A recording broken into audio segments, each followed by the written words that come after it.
Assalamualaikum warahmatullahi wabarakatuh. Halo teman-teman semuanya, apa kabar? Semoga sehat selalu dan senantiasa dalam lindungan Allah Subhanahu wa Ta'ala. Perkenalkan, nama saya Nova Winda Soleha. Saya Atikatul Umam. Saya Widya Rizka Priani.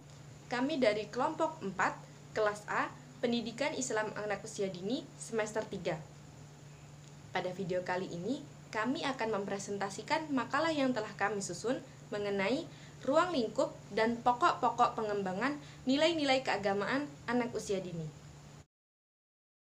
Menurut pandangan ajaran agama, khususnya Islam, setiap manusia yang lahir berada dalam keadaan suci dan faktor penentu kualitas keagamaan anak itu sendiri banyak ditentukan oleh peran serta kedua orang tuanya. Landasan memberi makna bagi kita bahwa ternyata faktor lingkungan keluarga adalah peringkat pertama yang akan memberikan warna dasar bagi nilai-nilai keagamaan anak. Peran orang tua tidak boleh asal dan hanya sekedarnya saja pada saat memulai pengenalan, pengetahuan, dan pengembangan nilai-nilai keagamaan anak. Agar anak memiliki kualitas fondasi agama yang kokoh, maka orang tua harus berperan secara berkualitas. Untuk itu, di dalam membina potensi dalam diri anak adalah tugas orang tua dan guru secara nyata. Di rumah, para orang tua mempunyai kewajiban bukan hanya sekedar memenuhi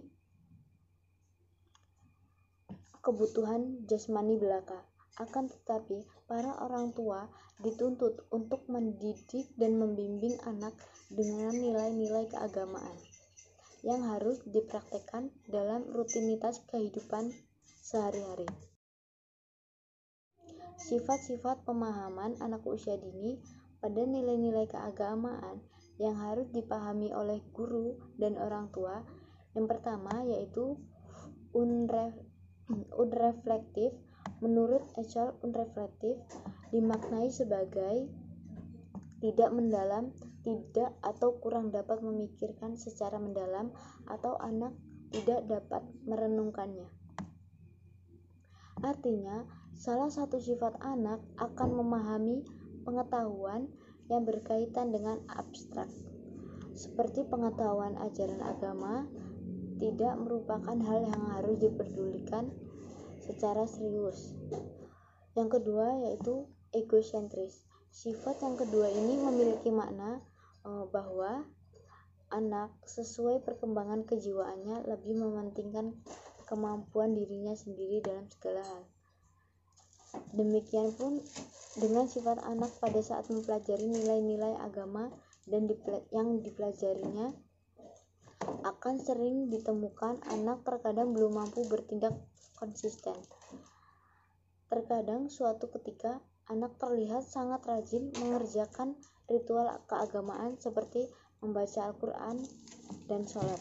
Yang ketiga, Minsunderstand.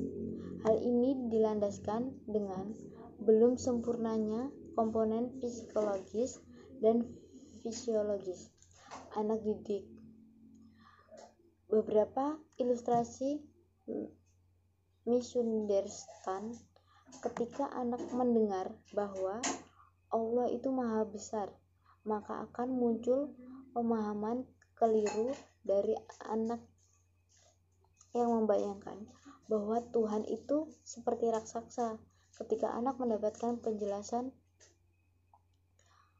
bahwa Allah bersifat maha pemurah dan penyayang, maka anak akan membayangkan bahwa dia bisa diberi uang, kue, atau es krim langsung dari Tuhan jika melakukan permohonan melalui bacaan doa.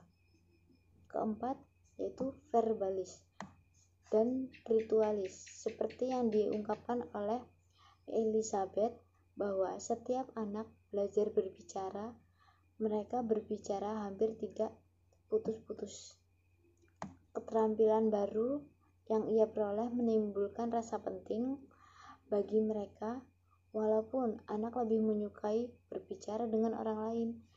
Tidak jarang pula mereka berbicara dengan diri mereka sendiri. Yang kelima, imitatif. Anak banyak meniru dari apa yang pernah dilihat dari sebuah pengalaman.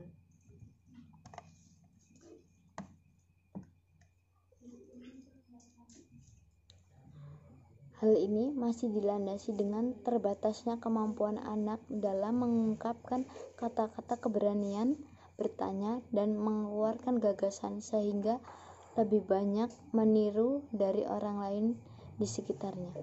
Sebagai sebuah upaya belajar mereka berdasarkan sifat yang imitatif ini, maka guru dan orang tua harus menjadi sosok manusia yang memberikan contoh yang terbaik untuk ditiru.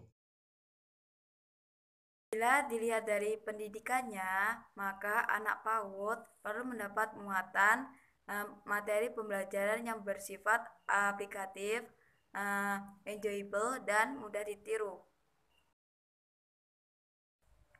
Yang pertama, aplikatif. Aplikatif itu materi yang berkaitan dengan kegiatan anak sehari-hari, mulai dari kegiatan anak bangun tidur sampai mereka tidur kembali, ya, seperti doa-doa bangun tidur, doa masuk dan keluar kamar mandi, doa memakai pakaian, doa bercermin, dan lain-lain. Yang kedua, enjoyable. Enjoyable itu topik kegiatan inti dari pendekatan pembelajaran yang sesuai dengan tingkat pembelajaran anak. Salah satunya itu memberi kesempatan kepada anak untuk bermain dan belajar tentang kehidupan religius. Yang terakhir, mudah ditiru. Itu materi pembelajaran nilai-nilai keagamaan harus menjadi salah satu pertimbangan para guru dan orang tua. Materi pembelajaran harus dipilih sesuai dengan kemampuan fisik anak dan karakter lahiriah anak. Dibagi menjadi 3. Yang pertama, strategi pengembangan nilai-nilai keagamaan. Yang kedua, perencanaan pengembangan nilai-nilai keagamaan anak usia dini. Yang ketiga, pendekatan inovatif untuk mengembangkan nilai-nilai agama bagi anak usia dini. Guru PAUD, sebagaimana profesi guru lainnya, harus memiliki standar kompetensi yang mengacu pada Peraturan Pemerintah Nomor 19 Tahun 2005 mengenai standar pendidikan, bahwa pendidik harus memiliki standar kompetensi pedagogik, kompetensi profesional, kompetensi kepribadian, dan kompetensi sosial. Banyak ahli sepakat bahwa landasan individu terletak pada usia dini. Oleh sebab itu, kita sebagai orang tua dan guru perlu menanamkan sifat kerja keras, tanggung jawab, percaya diri, serta menanamkan nilai-nilai keagamaan pada anak. Kebiasaan seperti ini perlu dilakukan sebelum anak memasuki usia sekolah, agar apa yang diajarkan dapat tertata dalam pikiran dan hati anak, serta membentuk karakter dan sikap anak tersebut.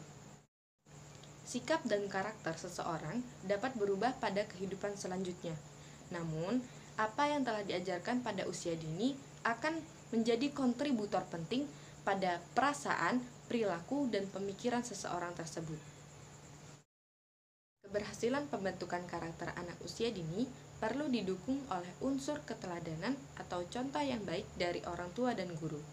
Oleh karena itu, perlu dilakukan pembelajaran secara bertahap dan menyusun program pembiasaan dalam kegiatan sehari-hari anak, agar terbentuk sikap dan karakter sesuai dengan nilai-nilai keagamaan itu sendiri.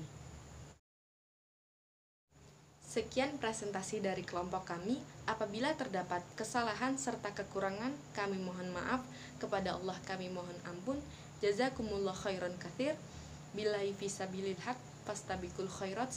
Wassalamualaikum warahmatullahi wabarakatuh.